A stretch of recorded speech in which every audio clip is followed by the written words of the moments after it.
Okay, I see we're live. I know folks are just entering the password and coming in, so we will give everyone a moment to log in, get settled.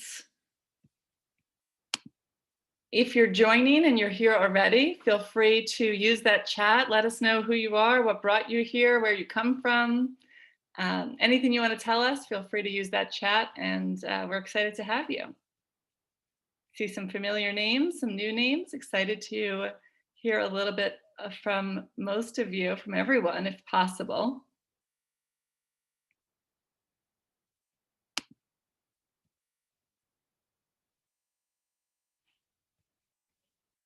Great. I know folks are still trickling in, but we don't have too much time today. I know some of our frequent attenders were unhappy that it was shorter today, but we're trying out the shorter format. We're hoping we can get to everything. We'll see if we can do that, but let's get started so we can. Welcome to the Robertson Center's event on scholar work habits. I'm Stacy Gershkovich, and I'm excited to introduce you to Bridget McNamara, who will introduce herself right now. Hi everyone, my name is Bridget McNamara. I'm known as Miss Mac by all of my students and teachers. I am the principal of one of our middle schools, Harlem East. I've been with Success and in education for just over 8 years. I've been a teacher, assistant principal, and principal from 5th through 8th grade. So I've seen middle school in particular, and I'm really excited to talk scholar work habits today. Yes, and we're excited to have Bridget here. I've heard from Bridget a lot about scholar work habits, so I can tell you this is something she is super passionate about and has really been thinking a lot about. And so we're really excited to hear some of those thoughts from her today. Want to welcome every one of you and thank you each for joining us. I know we've got a lot of educators on the call today. I know we've got a lot of parents on the call today. And we will make sure that we do our very best to get to all of the reasons that you joined today, or that when you saw scholar work habits come across your inbox, you were like, yes, I need to be there. I know how busy you are and how much of it you have on your plate. So want to make sure this is really useful for you. In order to do that, we really encourage you to use both that chat as well as the Q&A function that you see in Zoom. Feel free right now to introduce yourself if you haven't already. We'd love to know who you are and who we have on this call. I'd love to be able to see you, but in place of that, at least hearing from you a little bit will be good. The Q&A is a great place if there's a question that you really want answered, that you want to make sure you don't leave without today. Please make sure you put it in the Q&A. The structure for today is we're about to press play and watch a video of Bridget talking a little bit about scholar work habits and our approach to scholar work habits, specifically how we use scholar planners. And I'll talk a little bit about that in a second. And then the rest of the time after that 10-minute video will be question and answer. So if you have those questions, hopefully we will be able to get to them. So as I said, we really are excited to talk to you about scholar planners. And it's under the general framework of scholar work habits because that's really important. And Bridget's going to talk about this in a moment. But the reason we're focusing on scholar planners is because we wanted to give a specific example of one piece of scholar work habits and how we think about that. So while you watch the video, you can think about scholar planners and you can replace that with any kind of piece of scholar organization or scholar work habit, but just really thinking about our approach to how we introduce it and how we use these scholar planners in our schools, I think will be useful for everyone. So with that said, we're about to press play on the video. When we do so, feel free to use the chat for any noticing or thought or comment you have on the video as you watch. The reason we're watching it together is that we can kind of have a conversation as we watch, but also use that Q&A. If there's a question that comes up while you watch the video, feel free to submit it to the Q&A, and we'll make sure we do our best to get to those questions. Great, so let's watch this video. Hi, my name is Bridget McNamara. I am the proud principal of Success Academy Harlem East, one of our middle schools in our network, and have been teaching and leading across middle schools from 5th to 8th grade, which is our middle school age span, for over 8 years now. And as I'm sure many of you can relate to, I have become really passionate in that time about scholar work habits as something that is often missing from instruction, and also something that, when explicitly taught and when done right, can be such a game changer for our kids.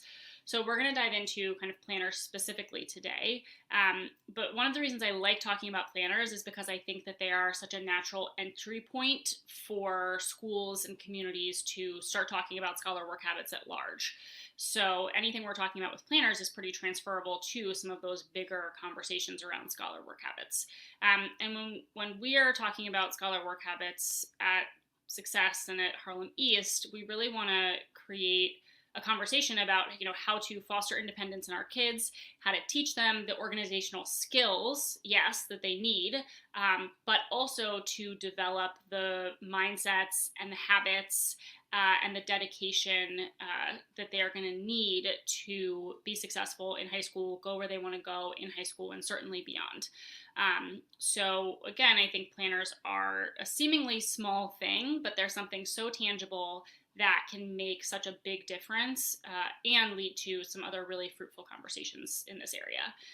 So to kind of give you an overview of how we approach planners, we start in 5th grade when our scholars come to us in middle school by introducing them to the idea of a planner and to really investing them in the why behind a planner. And I think that's really important with scholar work habits as a whole, particularly for middle schoolers. My kids don't want to see or hear another thing that an adult is just telling them to do because, it's important. They really need to understand why this matters and why it matters to them. And so that's going to be different for each of our scholars. So our 5th grade teachers have the really important job of investing kids in why planners and time management are going to be so important to them.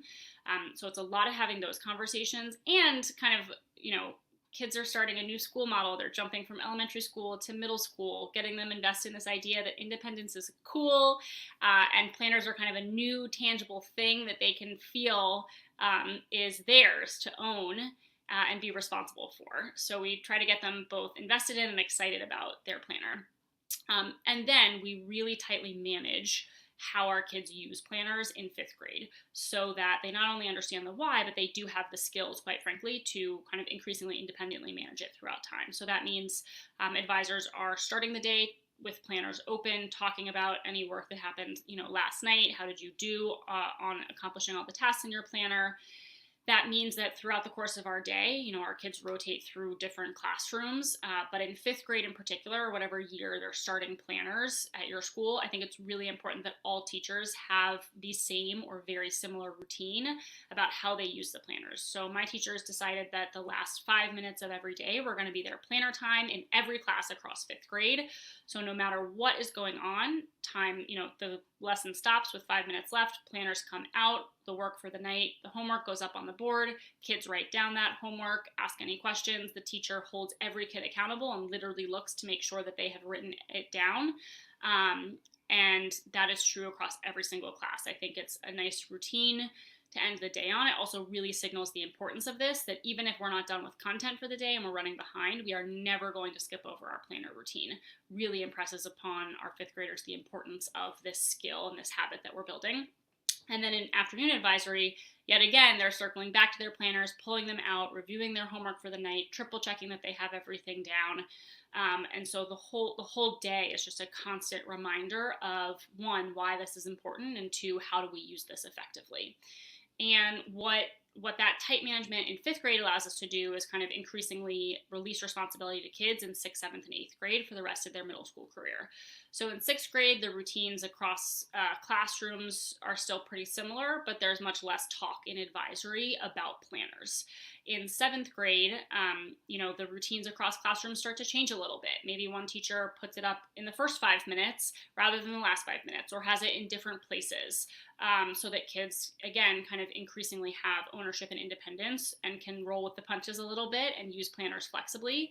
And then in 8th grade, kids can really choose what planners work for them. Maybe they want to use a digital planner. Maybe they want to start to play around with Google Calendars. So it's still mandatory that they are using some type of planner, and that every class has a moment for them to write down their homework or any other important information. But again, what that looks like in each class is different in 8th grade, and what a planner is and looks like for each kid might be different. And then in 8th grade advisory, the conversations are less about the skill of how to with planners and more about, how to take ownership over it leading into high school. So what type of planner does work best for you? Maybe you've tried around a couple this year. What's kind of the planner skill that you have zeroed in on that works for you, and how are you going to apply that into your high school career? So if we've done our jobs successfully in middle school, that means that we've sent kids to high school with a pretty basic but very important scholar work habit and skill, both the skill and the mindset of why this is so important. So, I view scholar work habits as a trajectory of K through 12.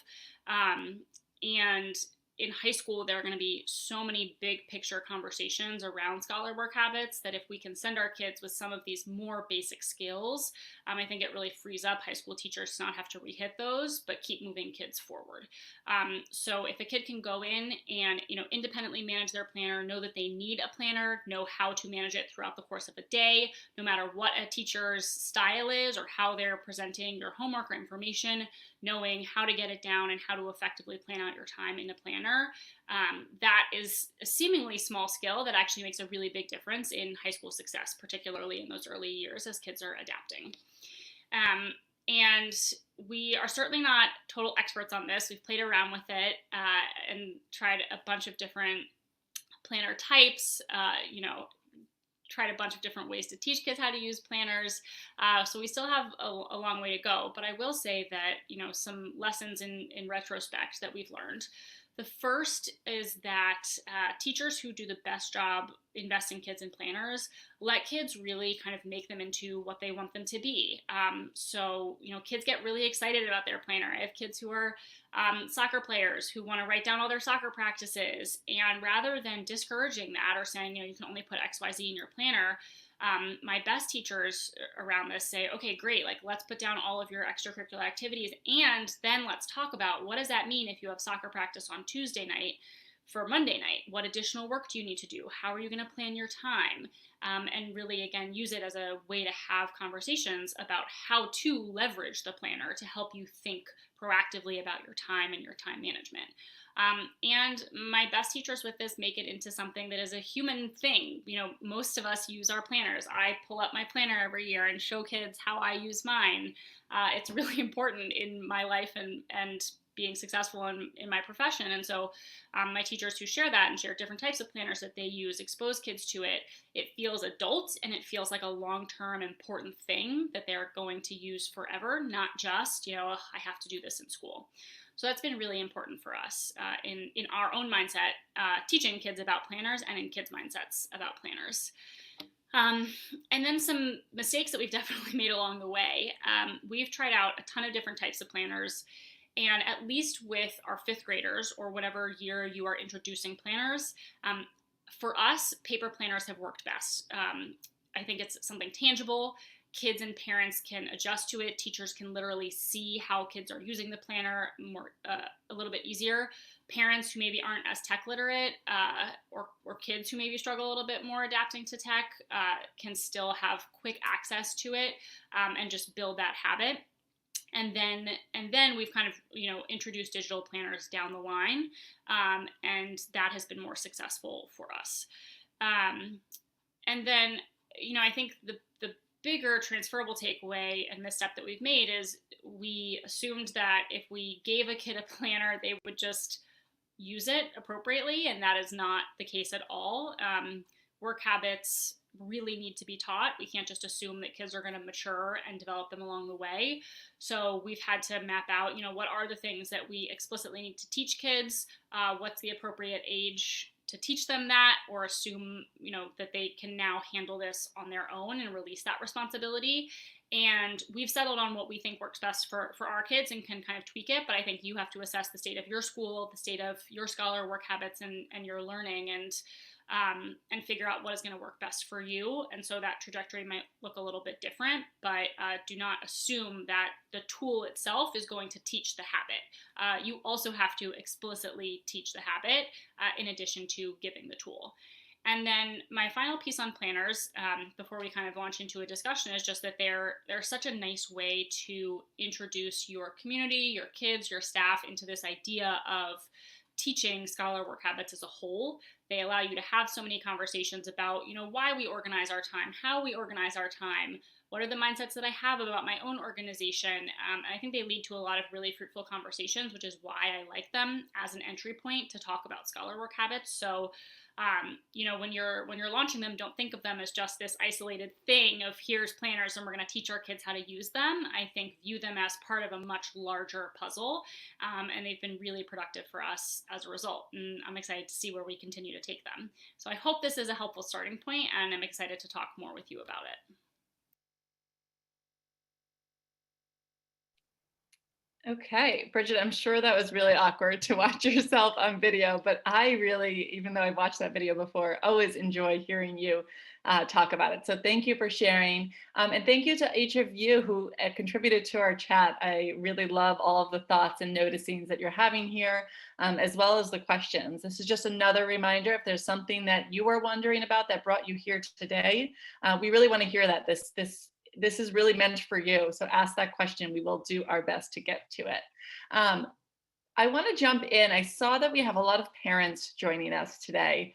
And there's a couple of parents who have a middle schooler, a high schooler, someone who's about to start middle school. What advice do you have for parents? How can parents use the planners as a tool, and how can they support with scholar work habits with the planner? Yeah, I love seeing the parent comments come in. So first, congratulations on having a middle schooler. What a wild time. And an amazing time. And so I think the key with planners for educators and parents and scholars alike is that they are what you make of them. And so I think the first thing I would assess is having a similar conversation with your scholar about, from your perspective, as someone who is an adult and I imagine has to budget your time as well, why do you think that planners are effective, or why do you think that managing time and kind of really budgeting that out is so important? In my perfect world, scholars are hearing that from their teachers, from their parents, from every adult in their life, so that they really truly believe us that this is not just another thing that school is trying to make them do. And my hope is that it would turn into a really organic conversation, and that you know your scholar best, and so you can also help assess what is going to be the best planner for them. Maybe it is what their school has structured in, and our schools sometimes are still playing around with what works best for scholars. Maybe it's something slightly different. Maybe they like the way one planner is organized versus another. Maybe they really like digital versus paper, and so in that way, helping them get excited and figure out what is best for them, and then really building it into your at-home routines, just like I recommended our teachers do throughout the course of the school day. So, at what point are they going to pull out their planner when they get home? What's your routine for checking in with them about what's in your planner? How are we going to figure out everything you need to do tonight and this week? What's our process for checking off things once they're done? And how do we kind of plan out ahead as well? I think as much as you can have a very stable routine where they know that the planner is going to be part of their at-home routine just as much as it is their in-school routine, that really to me builds the true lifelong habit that this is a tool for them, no matter where they are in their life cycle.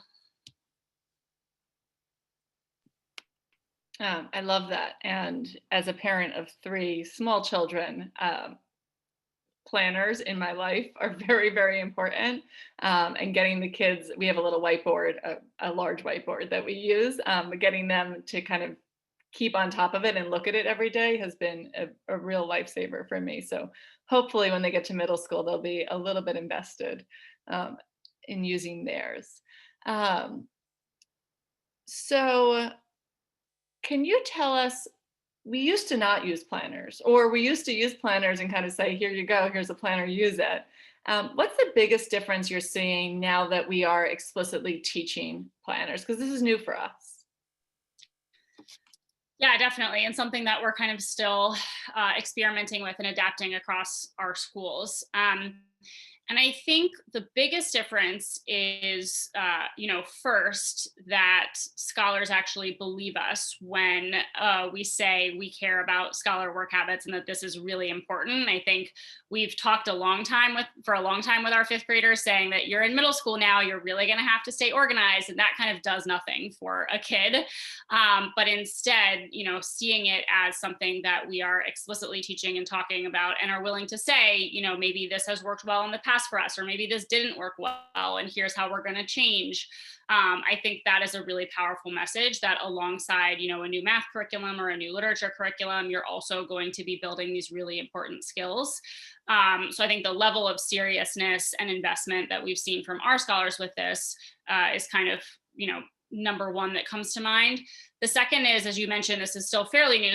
So we're kind of waiting to see the full life cycle of how does this really pay off, long term. But I will say, just anecdotally from my own school and then from, the past several classes of scholars that I've sent to the high school, it does make a difference. I mean, my high schoolers who are freshmen now, who have more exposure and experience with planners and with talking about time management, are factually just more successful when they need to take on that increased responsibility. My eighth graders this year are even better than the ninth graders last year because they've had even richer conversations around this. And so I do anticipate that kind of level of independence will only continue to grow as we can continue to kind of innovate and really start to get it right even sooner in their middle school career.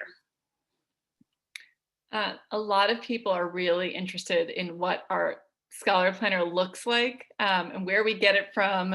Is there a specific brand or whatnot? I assume you don't have a Scholar. If we were in the school, it'd be much easier to probably grab a kid and see it, but you probably don't have it in front of you. But can you describe any elements of it or any defining features that you think we couldn't live without? Yeah, sure. And so I think kind of a cool thing is that we've played around with having, we do give all scholars a planner. We used to give them, one essay branded planner, and now we've kind of given principals a little bit more choice over what's going to make the most sense for your scholars. And we've actually changed ours kind of year to year to adapt it. So whether digital or paper, I think the key features are that it has a space for every single content area and every single day, including the weekend. Which some planners do not highlight as much, but really being able to plan out the entire week has been a game changer for our kids. And that it is, especially for younger kids, that it is kind of really nicely laid out with enough space for them to truly put everything in each individual box. That sounds like a small thing, but it's actually really big in terms of getting them to actually write down what we need within the planner. So if I were evaluating a planner or looking for a planner, I would look at, does it have enough space for kind of all of the content areas that I need? Does it give me a full map of the entire week? And I recommend going with a week by week planner where kind of, across 2 pages, you can cover an entire week. Does each kind of individual section have enough space for my scholar to, functionally use this and really check it off? And is it going to be kind of easy for them to read? And then the other kind of fun thing that the planner that we used most recently, the paper planner that we ordered last year when we were in person, was that it had some kind of extra note-taking areas for kids to jot down any other ideas they had or kind of plan out, like I said, some of those extracurricular activities, things like that. So I think that kind of combination of not overly structured, it's not like an hour by hour planner, but still pretty structured in terms of the daily and the weekly ability to kind of map out their lives. You did mention just now that we are remote. And so you said, when we were in person, now that we're remote, how are you supporting students with using their planners? Is there anything different that we should know or any advice in a remote world? Yeah, I mean, the first thing is that it's way harder. I will say that, especially with fifth graders, it is just really hard. Like I said, in my ideal world, we use paper planners with our fifth graders. We have not been able to send out paper planners to every single fifth grader this year. So we are working with digital planners and with Google Classroom. And so it's been hard. That being said, I think the things that have remained the same are one, investing kids in the why and having teachers really kind of give their why, how they've been keeping themselves organized. And it can be authentic because teachers are often having to do much more, technical organization, digital organization for themselves as well. So sharing how they've been keeping themselves organized, still carving out time for scholars to get homework down in their planner. And for us in remote world, that means that they need to have Google Classroom open and have their digital planner open, and kind of make sure that the two are aligned, that any work they see on Google Classroom is in their digital planner. So that time has been really important. I will say it's much harder to hold fifth graders accountable in the classroom because our teachers can't, see their screens, all 30 screens at any one time, to make sure that they're really doing this. And so we have started to talk as a staff about what does that mean, when we are back in person, hopefully in August, about some of the catch-up work that we're going to need to do in terms of getting our, then sixth graders in particular, really invested in planners, once we can kind of return to campus. So we're starting to have those conversations now. And then you touched on it a little bit right there. We do use Google Classroom. The kids they're on their Chromebooks, obviously, now, but also when we're in person. How do you coordinate? Someone asked specifically, how do you kind of tie together the planner and the learning management system? How do we think about that? Similar, differently? How do they coordinate with one another? Yeah, so again, this is something that is a little newer for us this year. So we're still adapting.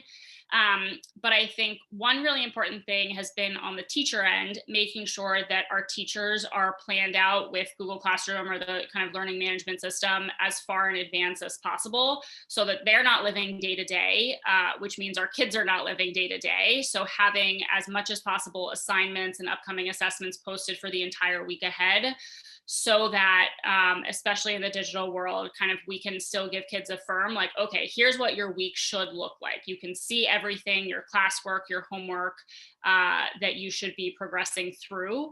And then based off of that, we've had to be a little bit more flexible with what we do get to or don't get to, or where kids are within a given class period, especially in remote. There's, always things being thrown our way. So with that, teachers have had to adapt and tweak it and tell kids, maybe we're shifting things here or there. But I think a core principle that started to get us in the right direction was planning that out ahead and being transparent with kids and families about what's coming as much as possible. Yeah, and that's a great point, how we used to kind of do the planning for the students. And so you don't really create the need for the planner if we've done all the planning for the students. So leaving a little bit of planning for them actually helps to a lot of questions of how do we get kids invested. We got to make sure we create that need. Well, our time is almost up, but we mentioned that this is part of a work habit, is one of the work habits that we're explicitly teaching to students. Can you give a couple examples of some other work habits that we've been thinking about and that we're, trying to explicitly teach to our students? Yeah. So, like I said, I think this kind of, a ton of work habits fall under this bucket of planning, right? I see this in this larger bucket of time management, organization. Another big bucket is around kind of self advocacy. And, if I am seeing that I have a bunch of stuff coming down the pipeline, I'm getting stressed or overwhelmed, how am I reaching out for support? I think that's a really important kind of long term work habit and skill. Another one is kind of really around, once I have all this planned out and I know when my assessments are, what my homework is, how do I stay on track with that? So stay focused, put all distractions to the side, and really zero in and stick to the time commitments that I have laid out for myself. And that is increasingly hard with the millions of distractions that our kids have at their fingertips. So we have a lot of work to do on that, to be honest. It's nice to have a planner. It's another thing to stick to it. And then the other piece is around, with that kind of short-term and long-term planning. For longer-term planning, what are all of the kind of incremental steps that I need to take to set myself up for long-term planning? So if I have a project or an assessment coming up in the next 2 weeks, what are the study habits that I need to have? What are the note-taking habits that I need to have in order to successfully study? what does studying even look like? That's a pretty sophisticated skill if you really think about it, of going from like, here's my nightly homework to here's how I'm also studying for something. So those are a few examples of other kind of middle school specific work habits that we're trying to touch on before kids go into high school. Great. Well, thank you. This was incredibly helpful. I always feel terrible. I know we did not get to every single question asked, but I hope we get to the really big ones. So if we didn't get to your question, we apologize greatly. But hopefully there is a lot that you still took away about our general approach um, to scholar work habits and specifically scholar planners. Bridget, thank you so much for your time. I know you're busy. You've got remote children waiting for you and remote teachers waiting for you on the other end. But thank you so much for taking the time to join us today. And thank you, all of you, for taking the time to step away from your busy lives to come and learn from us.